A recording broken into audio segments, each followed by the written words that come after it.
کہ جی سورۃ الاعراف آیت نمبر 12 کی آگے ہم ابھی آپ صرف آیت کو دیکھتی جائیں، اس کے ساتھ ساتھ میں ڈسکشن کرتا جاؤں گا۔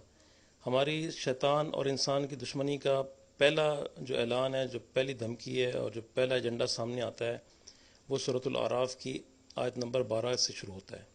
اس میں شیطان مردود اللہ تعالیٰ سے آرگومنٹ بھی کر رہا ہے، بحث بھی کر رہا ہے، دھمکیاں بھی دے رہا ہے، اور ساتھ ساتھ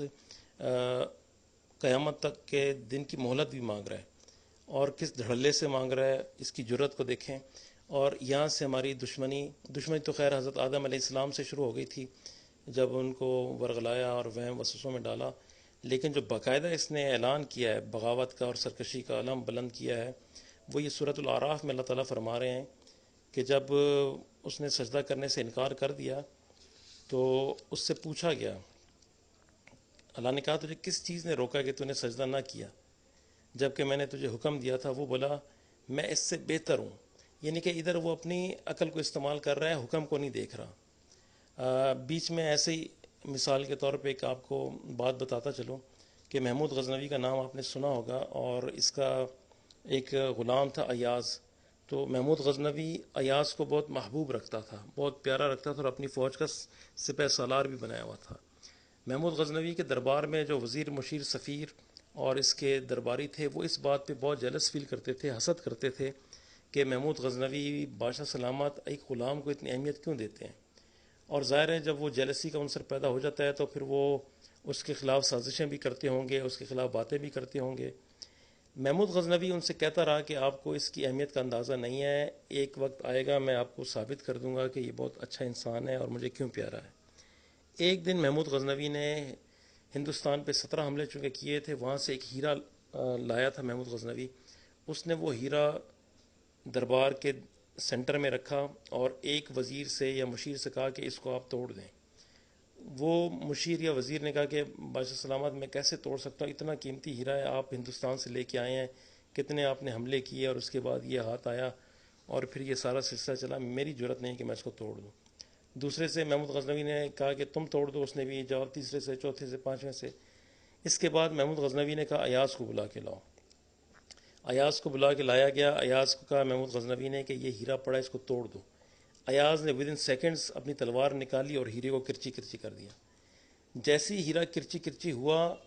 سارے درباریوں نے، وزیروں نے، مشیروں نے کہا دیکھا ہمیں تو پہلے علم تھا کہ یہ ایک بیوقوف آدمی ہے، اس کو سمجھ بھی نہیں ہے، اور اس نے ہیرا، اتنا قیمتی ہیرا توڑ دیا۔ محمود غزنوی نے کہا کہ نہیں، یہ بیوقوف نہیں ہے اور کم علم بھی نہیں ہے، اصل میں اس نے میرے حکم کی پرواہ کی ہے، اس نے ہیرے کی قیمت کو نہیں دیکھا۔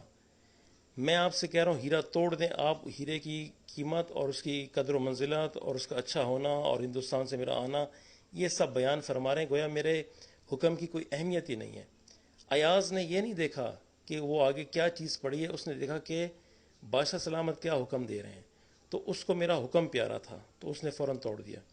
سو شیطان کی یہ جو پلی تھی، یہ جو ریزن تھی، یہ جو وجہ تھی اور یہ جو دعویٰ تھا، یا اس کی یہ وجہ اس نے جو پیش کی کہ جی میں برتر ہوں کیونکہ میں آگ سے بنا ہوں، یہ فالس تھا، جھوٹا تھا، بے تکا تھا، بے دلیل تھا، کیونکہ اس کو حکم دیکھنا چاہیے تھا،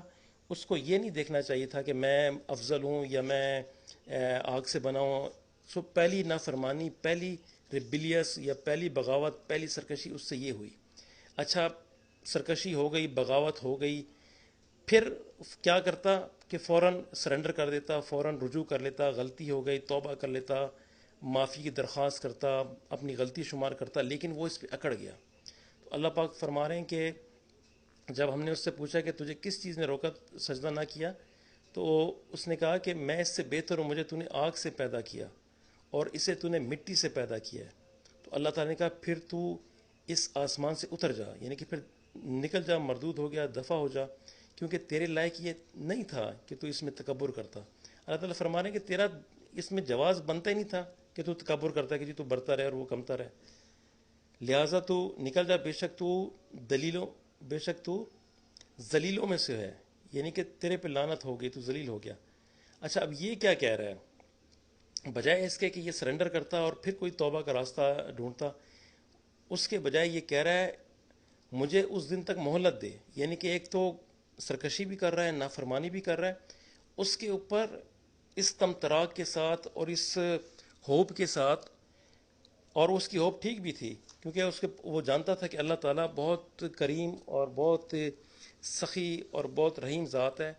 اور اللہ پاک کی شان بہت بڑی ہے، اور وہ اس طرح کی چھوٹی بات کہہ ہی نہیں سکتے کہ میں تجھے مہلت نہیں دیتا. سو اس کو یہ پتہ تھا کہ اللہ تعالیٰ مجھے مہلت ضرور دیں گے. سو اس نے کہا کہ مجھے اس دن تک مہلت دے، یعنی کہ قیامت تک، جب لوگ قبروں سے اٹھائے جائیں گے.